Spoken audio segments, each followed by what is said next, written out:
नमस्कार दोस्तों, welcome to my YouTube channel. आज मैं आपको एक टेस्टी सी रेसिपी बता रही हूँ, मोमो की रेसिपी। आपको मैं घर पे ही इजली तरीके से बनाना सिखाऊंगी। सबसे पहले हमें कढ़ाई ले लेना है, उसमें हमें रिफाइंड ऑयल डाल देना है। रिफाइंड ऑयल आप थोड़ा ही रखिएगा इसमें। फिर हमने इसमें प्याज, लहसुन और अदरक को बारीक चॉपर में चॉप कर लिया है। चाहे तो आप हाथ से भी इसको काट सकते हैं, लेकिन इसका जो स्टफिंग है काफ़ी ज़्यादा बारीक होता है, तो इसलिए आप चॉपर का यूज़ कर सकते हैं। अब इसको हमें कढ़ाई में मिक्स कर लेना है। अब हमने पत्ता गोभी को भी इसमें बारीक चॉप कर लिया है चॉपर में। आपको जो जो सब्जियां पसंद है, चाहे तो आप मशरूम यूज़ कर सकते हैं इसमें, और सोयाबीन यूज़ कर सकते हैं, पनीर यूज़ कर सकते हैं। आपको जो चीज़ें पसंद हो आप उसमें डाल सकते हैं। अब इसमें हमने शिमला मिर्च और गाजर दोनों को हमने बारीक कद्दूकस कर लिया है, यानी कि चॉपर में इसको चॉप कर लिया है। चाहे तो आप इसे कद्दूकस भी कर सकते हैं। अब इसे हमें धीमी आंच पे भुनना है। अभी हमें इसका फ्लेम जो है हाई नहीं करना है।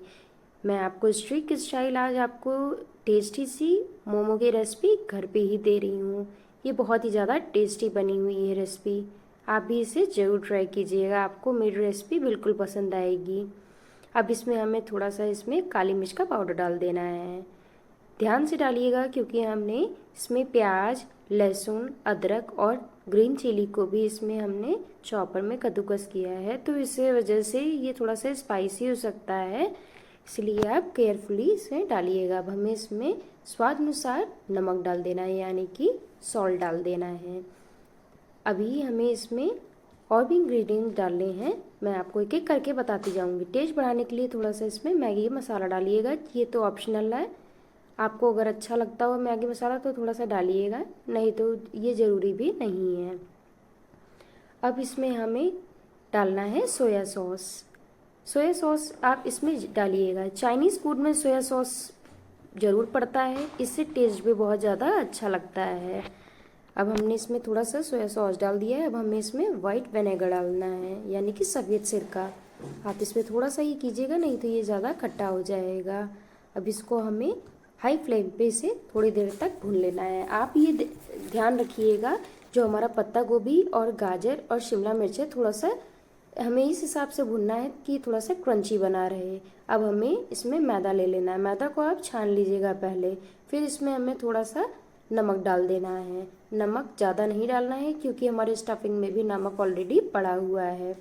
अब इसमें हमें थोड़ा सा मेयोनेज़ के लिए रिफाइंड ऑयल डाल देना है। रिफाइंड ऑयल आप जरूर इसको डालिएगा, इसकी बाइंडिंग अच्छी होगी।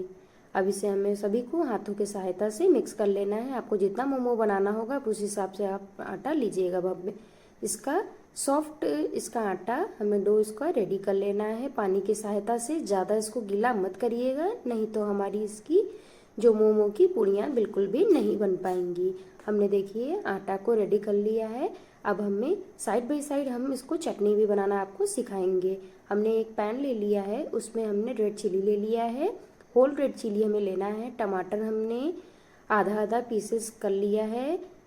आपको जितना चटनी बनाना हो उस हिसाब से लीजिएगा। अब इसमें हमें गार्लिक यानी कि लहसुन, प्याज और अदरक को हमें इसमें बॉईल कर देना है। अब हमें छोटी छोटी लोई लेके इसकी पूड़ियाँ बनानी है। आप मन चाहिए इसकी शेप आप रेडी कर सकते हैं। अब हमने जो स्टफिंग तैयार किया है, अब इसमें हमें थोड़ा थोड़ा इसमें डाल देना है। डालने के बाद इसमें हमें थोड़ा थोड़ा पानी साइड साइड लगा देना है। इससे हमारी जो स्टफिंग है वो ओपन नहीं होगी, और मोमो जो है वो घर पे ही आप इजली तरीके से बना पाएंगे। मार्केट जैसा ही आपको टेस्ट आएगा। अब मैं जैसे बना रही हूँ, चाहे तो आप वैसे भी बना सकते हैं, नहीं तो आप अपनी मन चाहिए शेप पे बना सकते हैं। देखिए हमने मोमो रेडी कर लिया है।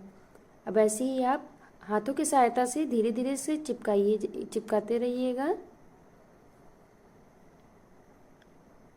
अब देखिए हमने एक पूड़ी और बेल लिया है। हमारी एक मोमो रेडी हो गया है। अब हमको एक एक करके इसको मोमो रेडी करते रहना है। अब हमने पानी की सहायता से इसको मोमो का शेप हमें देना है। पानी आप ज़रूर इसको लगाइएगा, नहीं तो हमारा जो मोमो की फीलिंग है वो बाहर निकल जाएगी और मोमो बिल्कुल भी अच्छा नहीं बनेगा। अब हम आपको अलग अलग तरीके से मोमो बना के दिखा रहे हैं। अब हमने एक सिंपल सा शेप भी बना के इसमें दिखा दिया है आपको। अब देखिए ये ऐसे ही गोल गोल शेप में आप बना लीजिएगा जैसे इसमें मोदक बनता है।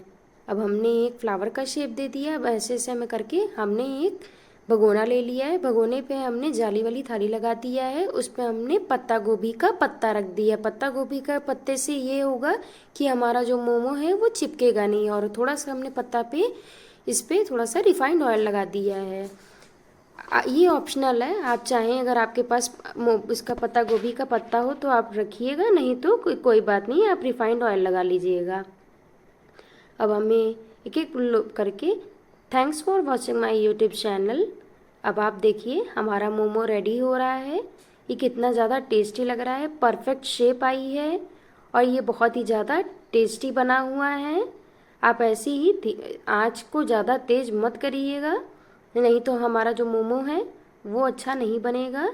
वो अंदर से तो पक जाएगा लेकिन बाहर से तो पक जाएगा लेकिन अंदर से जो वो कच्चा रह जाएगा। हमारी चटनी भी देखिए, इसका जो हमने उबालने के लिए रखा है।